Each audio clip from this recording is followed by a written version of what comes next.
Hey everybody, welcome back to the Leading Business Podcast brought to you by Swick Technologies.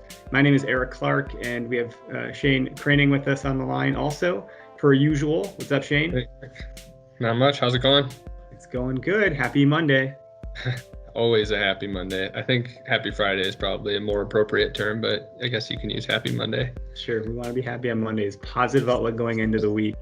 All right. We want to we want to just get right into it. I think today, for time's sake, we have a very busy person online with us, Joel Bork, the senior threat hunter for IronNet. And today we're going to talk with Joel about cybersecurity and staying protected in an evolving threat landscape, something that's really top of mind and critically important in today's landscape, as it always is, but especially with everything going on with COVID and everyone working from home networks, et cetera. So, Joel, why don't you just take a second to introduce yourself, give us some background and context on you, and then we'll dive into IronNet from there. Yeah, you got it, Eric and Shane. It's a pleasure to be here. Thanks for having me on today. Wow, quick introduction to myself. As you mentioned, I'm a threat hunter at IronNet Cybersecurity. So working with our teams to better protect our clients, and we're in a really unique space. So if you're okay with it, I'll just jump right into IronNet Cybersecurity as well, if that's cool. Yeah, that'd be great. Okay. So at IronNet Cybersecurity, what we do is we're actually a network traffic analysis organization, and we're working on bringing collective defense to the cybersecurity threat landscape. So I'm a threat hunter using those tools and techniques. But what's really powerful is using collective defense, we're actually able to work together to better defend and detect threats hitting organizations across the world. So it's really exciting times at our company. Nice. So Joel, go ahead. Sorry. Joel, you mentioned that you're a threat hunter. I don't think many people really know or possibly understand what that means. Like, what is your day-to-day? What is a threat hunter doing? Yeah, that's a really good question. So what threat hunting is it's really proactively searching for advanced threats, right? So a lot of people are very alert driven with the existing tools they have already.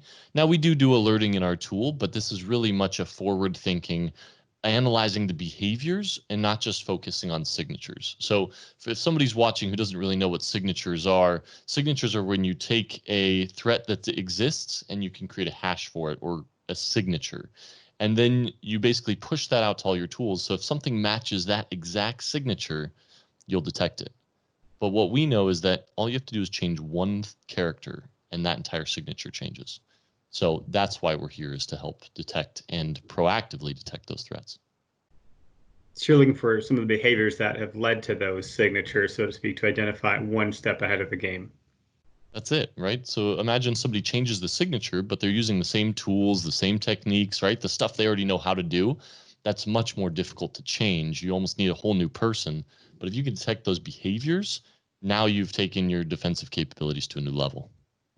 And so you're analyzing quite a bit to be able to do that. I presume, what types of tools or technology do you guys leverage to do that without getting into how the sausage is made or the secret sauce, so to speak? Maybe anything in general terms to help some of the laypersons listening, as well as some of the advanced ones. Yeah, that's a great question. So we can do log analysis, right? So really our entry level, I know one of the questions we discussed bringing up was what's kind of your target market from IronNet. And we really started out, our leadership is very offensive based, right? So General Alexander was one of the longest serving directors of the NSA, right? So very offensive based capabilities. And so we have a lot of talent in that regards. But we were approached saying we need to better collectively defend the energy sector, right? And that's where this whole idea kicked off, was we need to allow these organizations to work together to better defend themselves. So we started with large organizations and placing like a sensor on their network so we can ingest all of that metadata, parse it, run analytics over it, really comprehensive service. And over the last few years, we've realized, okay, we need to take our scope and spread it. So we're not just hitting just the Fortune 500, Fortune 100 organizations, but we can help some of the SMBs. So now we can do log ingest, but we can still correlate those findings with the larger organizations. So let's take one of your clients, for example, right? They may have a really good security stack, right? We've talked about some of the tools and techniques your company provides, really robust detection systems. But now let's take a really small, let's say law firm or something, right? They're sending us their logs. Well, then you can actually correlate those findings and those two security teams can work together. And that's something that's not been possible before. That's wild. So you have a lot of experience at the helm, kind of driving the ship for you. I like the offensive kind of posture that you're deploying and being it's proactive. Proactive is a word that gets a little tired at Swick Tech, and I feel like I'm beating a drum when I say that, but it truly is. We want to be ahead of the game as much as possible from every aspect of what we do. It sounds like you've taken that to a whole nother level. Um, and now you're kind of bringing it like back down and trickling it down to the SMBs. That's pretty cool. How's that been going so far for you as far as learning? It's in regards to the SMB aspect. Yeah, how's that kind of helped the the upmarket, so to speak, the enterprise level? Has there been some like cross-pollination of learnings between the two worlds? Yeah, that's a really good question. And it's interesting to see our findings. So I believe when this organization was first started, we wanted to protect energy. But then what we realized is, you know, advanced threat actors, they're not just hitting just energy, right? Like they're not going energy company, energy company, energy company. They may want to disrupt something. And then if they fail, they may actually pivot and use some of those techniques to hit a finance company or, right, somebody on the national government level. And then also, of course, you have your pray and spray techniques, right? Where you have threat actors who have public infrastructure and you have something hitting all kinds of people. So being able to detect those threats, and even though it doesn't match a signature, say, hey, you're seeing the same indicators that this organization was, you should be aware of the presence. And that's been important, right? So you're going to see those SMBs get hit by those same threats at times that larger organizations are. So is there like an alert alarm that goes off when you identify these behaviors to trip the trigger, so to speak? Like how does the trap get set off and what happens? Is it like, oh my gosh, we found like scary, right? But for you guys, it's something that you do as a core business. How exciting to have identified something and then go attack it. Maybe you can talk about that a little bit. That sounds kind of interesting. Yeah, that's a fun question. So it's yes, we have an alerting system. So each organization would have their own set of alerts that's fully integrated with their SIM or SOAR. But then we have something overarching, which is the collective defense mechanism called Iron Dome. And this is where those correlations happen in near real time, right? So you take something where you might have a behavioral detection that takes a little while, but once you have either we're able to take those behaviors and classify them and then correlate those behaviors. So once you have that, your detection time then goes down to almost nothing because you're just seeing that behavior and you can say, okay, you'll get an Iron Dome notification pushed to your SIM or SOAR or in our tool saying, hey, you have a correlated alert from somebody else in the finance sector. Now we anonymize it, right? So you don't know if it's your next door neighbor or the big organization in New York, right? You just know that it was in this sector and it was seen. When was it seen? When was it stopped? But then you can also share comments, right? So, hey, this threat was seen in our environment. Here are the steps we needed to do to remediate it. And then that organization can verify that that's what's hitting their environment and then take similar steps or different steps depending on what their infrastructure looks like. That's fascinating. That's a very powerful tool when you think about it that way. Yeah. So and go ahead, Shane. Go ahead, Shane. Joel, I feel like I'm pretty smart, but some of the security stuff goes even over my head when it comes to technology a little bit. So I'm just trying to like piece this puzzle together a little bit. So I'm going to throw in a thought out there that I have about this and correct me if I'm way off base. But you mentioned like hashes, right? And then you're tracking those hashes and seeing the changes and stuff. So it seems like this is kind of like that next evolution of cybersecurity, right? So we have the basic, the antivirus concept, right? Where you have definitions or hashes related to specific programs and applications just on an individual device or a computer, right? Mm-hmm. And then a layer up from that, from antivirus, is kind of your endpoint detection, right? So you've got companies like Huntress, and there's other ones out there that do kind of more still endpoint level, but it's kind of like what you're doing, where they're crowdsourcing. They know, okay, this is malicious or that's malicious. This file path is malicious. This hash is malicious, and they're searching for that on individual systems. And then it sounds like what you guys are doing is kind of a level up from that. You're in the network space, kind of actively learning and building a database about all of those different malicious actors and ways that they can kind of enter into a network. Is that kind of? Yeah, you're spot on it. You absolutely are, Shane. And I've been really impressed with what Huntress does, right? So Huntress is taking those signatures and then they do actually perform some behavioral analysis after those signatures, right? And they do a really good job doing that. And don't quote me on this, but I think they're in Maryland as well, so they get an extra point for that. But we've kind of taken that, we've flipped it, right? So we started with the behaviors, and one of the misconceptions is that, it's just different, but it's actually much more difficult, and takes a lot more computational power, right? So we've really built in the machine learning capabilities, and the thing is every environment's different. So we've had to baseline every single client's environment because they're using different security tools and different, every entity has its own baseline. So it's about defense in depth, right? You have to have your huntresses, you have to have your standard AV, but then you're right. What is that next evolution of cybersecurity going to look like? And it's going to be taking those and integrating those into a behavioral correlation engine like ours. Oh, very cool. So you mentioned, obviously, every client, right? Every small business, every large business, everyone's going to have kind of a slightly different environment, whether that be a different firewall, different network infrastructure, all that stuff, different number of people, everything. So when you're saying you're baselining this, are you guys to a point where the data you're getting out from all those environments is the same, and so that you can kind of correlate across everything, or is there a lot of like manual involvement there afterwards? It's a mix, right? So you have to understand when you're doing behavioral detections, there are going to be false positives, right? And it's kind of a misnomer in the community that,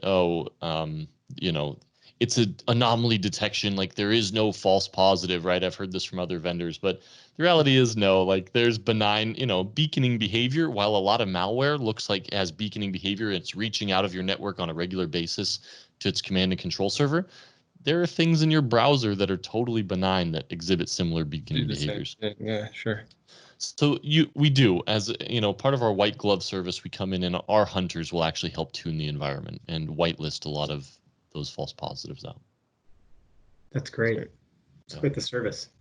And you guys are global, national, like? Definitely global. Yeah, we're working with countries actually to help better defend entire countries, which is beyond where I ever imagined this organization going, but it's really cool to see. That's great. Yeah. And how did you, and maybe this kind of get us into the next kind of topic here, but how did you arrive, where you're at IronNet and in your role? Like, what was that journey like for you?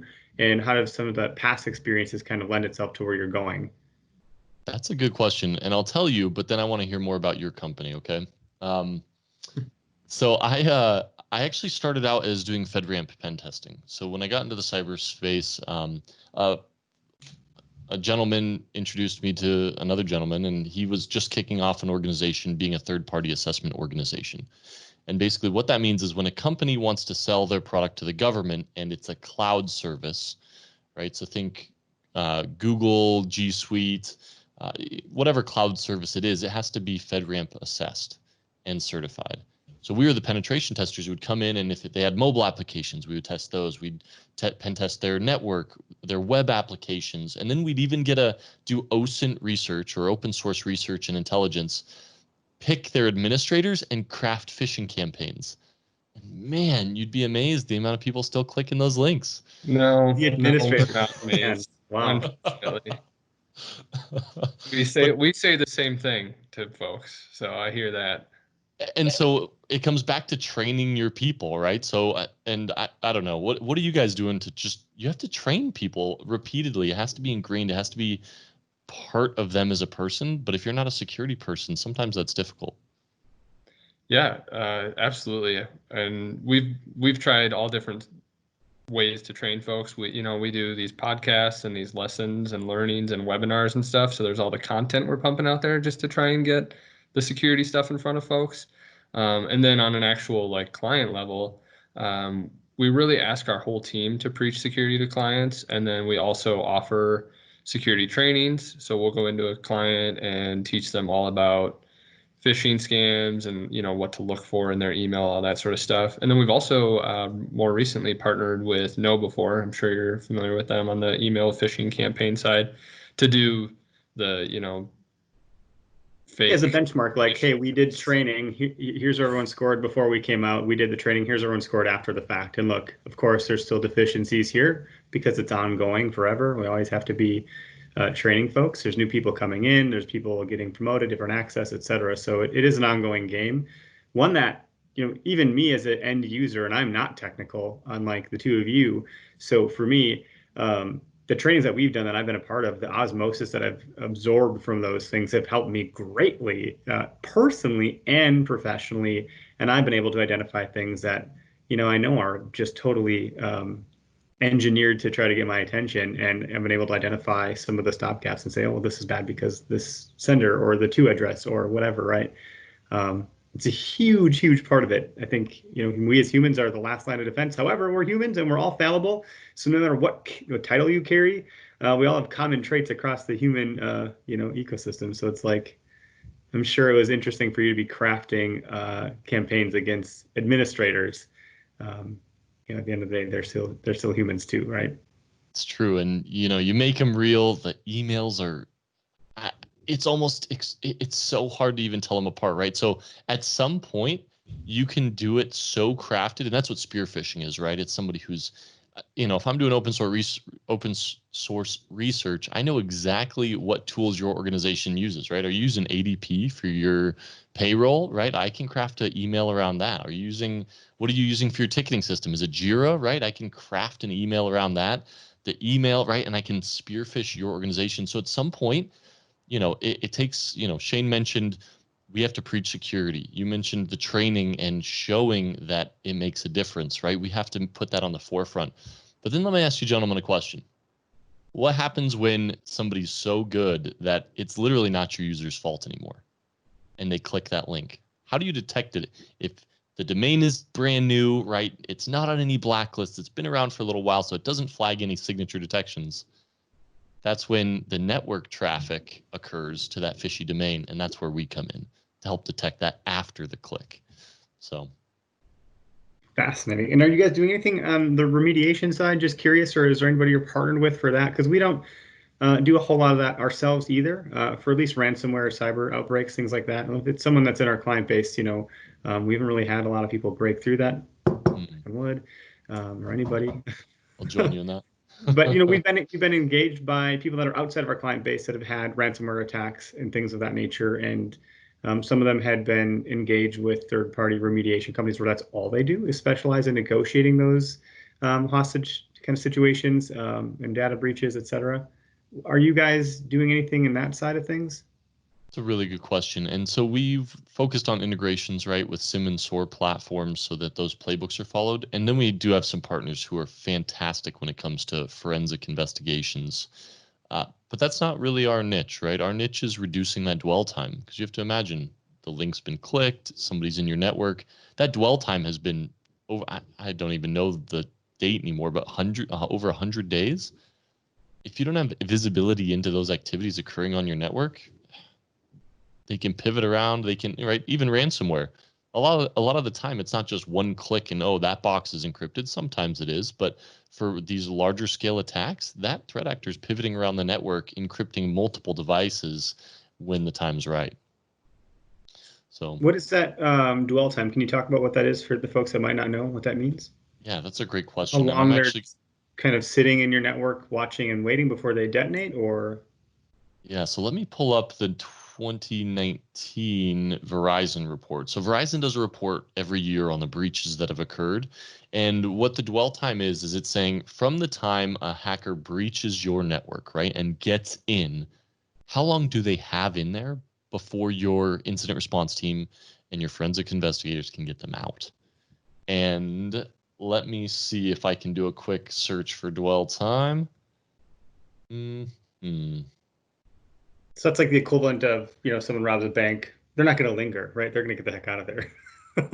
Right. Very different, right? These guys want persistence. They want a backdoor so they can get back in at later dates, right? So very different from a bank robbery, but I love the analogy. I'm not seeing, oh, here we go. Average dwell time is between 49 to 150 days. Wow. Wow. So that's after the fact. Yeah, that's after the user clicks link. Everything that happened, pre-outbreak, right? Because they may have been sitting, watching, waiting, and learning for up to 90 days or more, and then they, detonate, do whatever they do, encrypt, etc., and then they're dwelling for, would you say it was 50 to 90 days?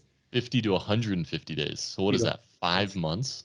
So, and that's where the backdoor stuff becomes, like, I know for Huntress is a specific example that will help identify those backdoors to make sure there's no way back in. But that's interesting. When you say pivot around the network, it makes me feel like you're just running around a loop of, like, in a hotel looking for all the open doors, and you're running down the halls and they're like, well, the cops are on the first floor, but they're on the fourth floor, and the cops are on the fourth floor, but they're on the elevator going back down to the third floor. It's like, well, this door is kept unlocked and this room's attached. And, you're kind of like monitoring those pathways and determining which, behaviors they're taking so you can put a stop to it.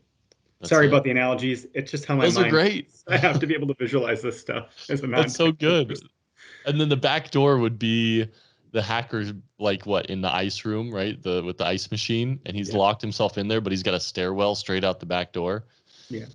So yeah, it's interesting to be able to bring that all together. I love that analogy. Yeah. We don't want to talk about the movie The Inside Man, where they actually just stay inside the walls and then walk out as a client later on. I love that movie. Maybe that's the point that I shouldn't have given it away, but I'm gonna have to watch that. You did just like ruin the whole premise, although the name kind of gives it away too, Eric. So I won't be too hard on you. Sure. Yeah, like the movie The Departed.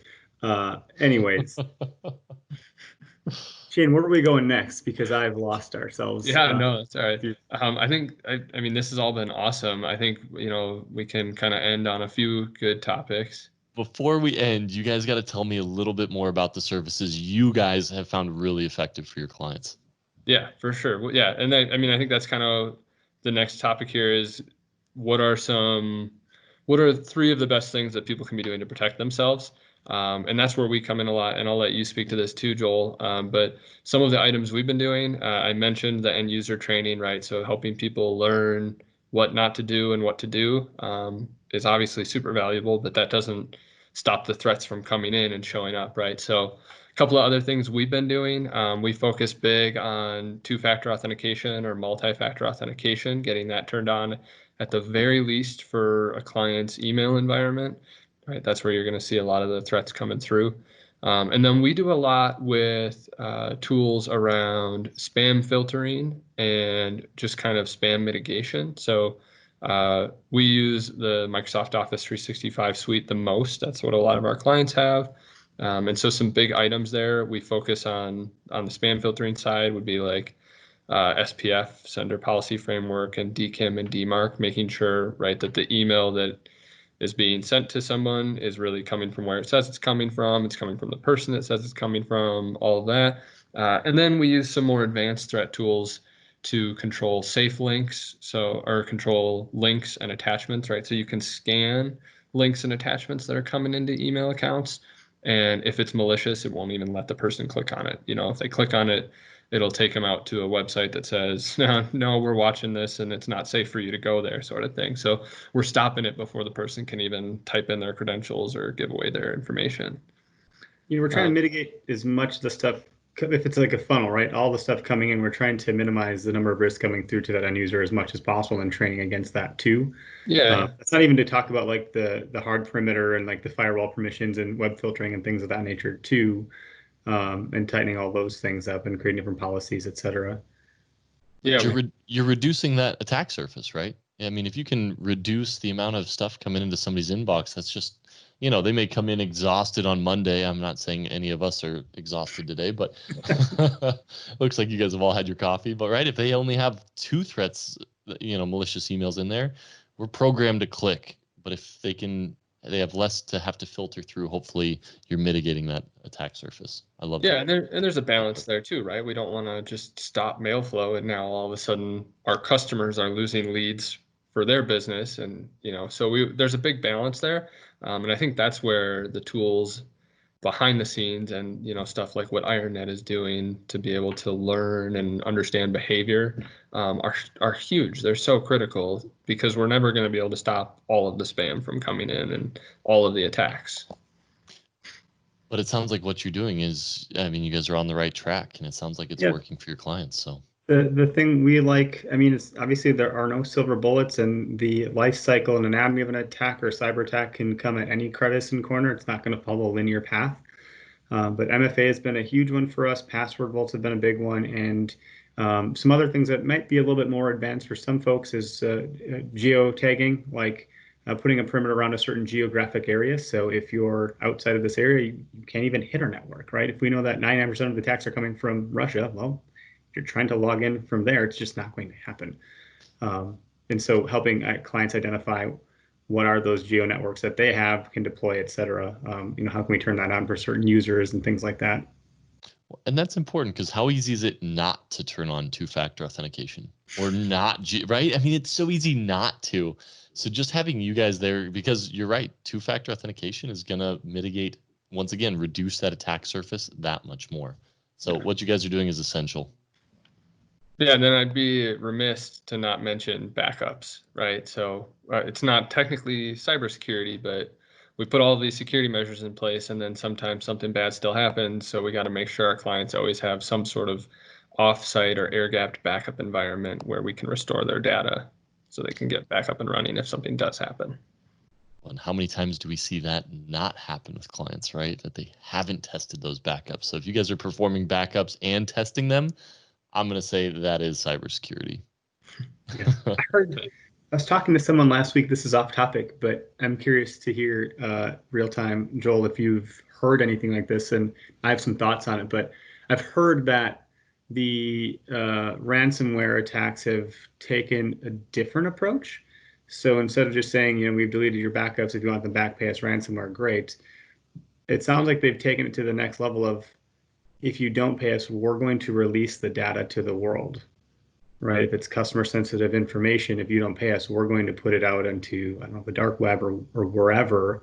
My argument there is, well, I already don't trust you. You're already a bad actor and a criminal. Like, what's to say you wouldn't do that anyways? So great, you just found a new way to threaten me. But have you seen anything like that or anything like that in your corner of the world over there?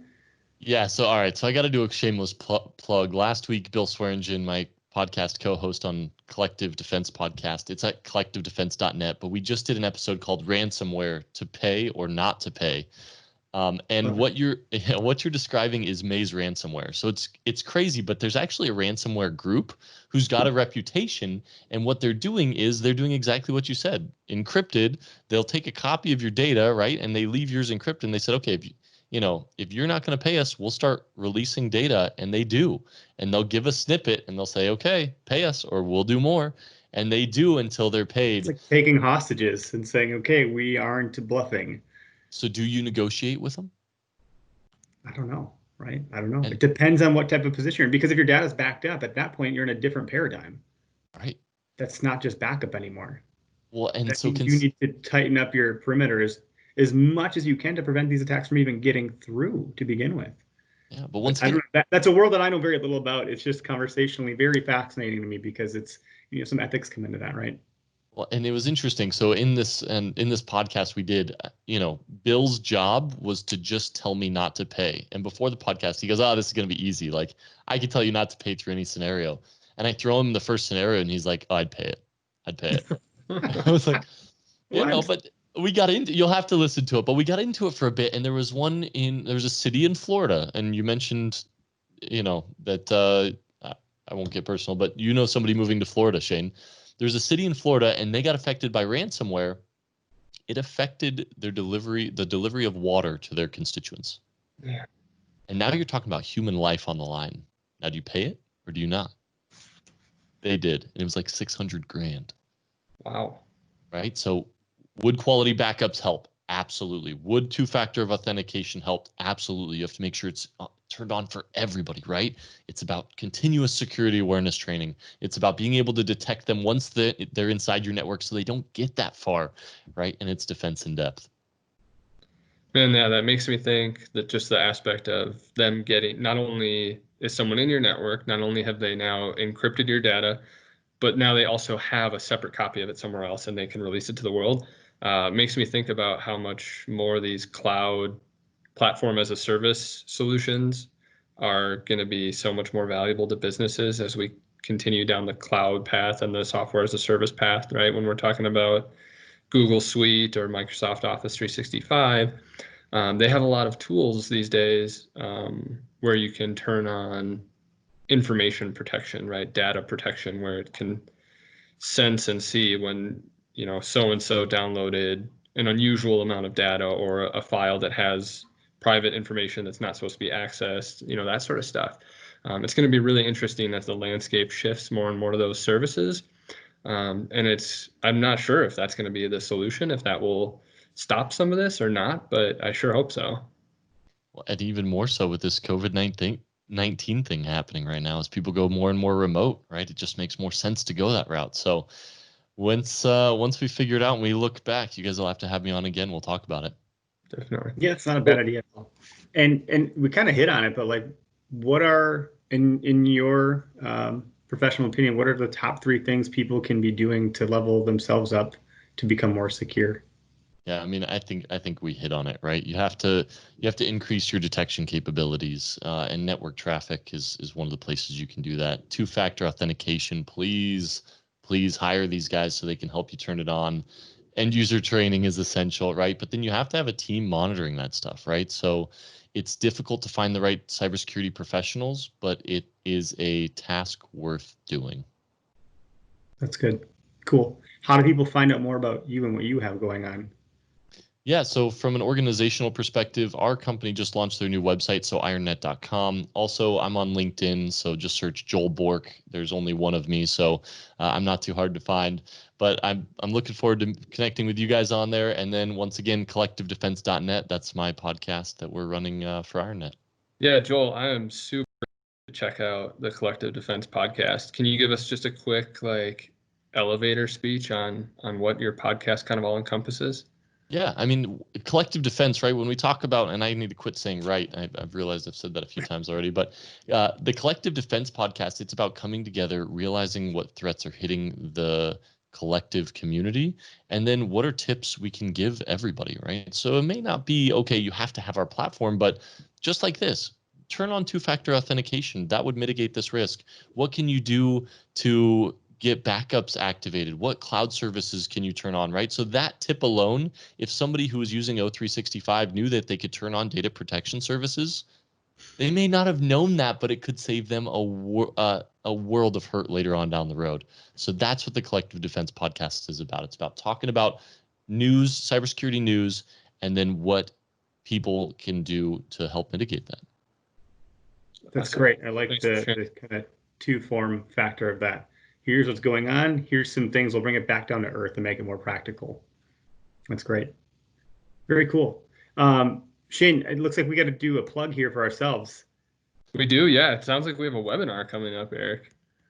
Yeah, so SwigTech has been, we used to do, back when people could be at restaurants together and socialize without all sorts of scary things happening around that. We call them brain food events. So now they're webinars for the foreseeable future, but we're running one called the Cybersecurity Secret Sauce. It's SwigTech's recipe for complete protection. It's a free webinar. It'll be June 24th, which is in 2 days, Wednesday at 2 p.m. Central Standard Time.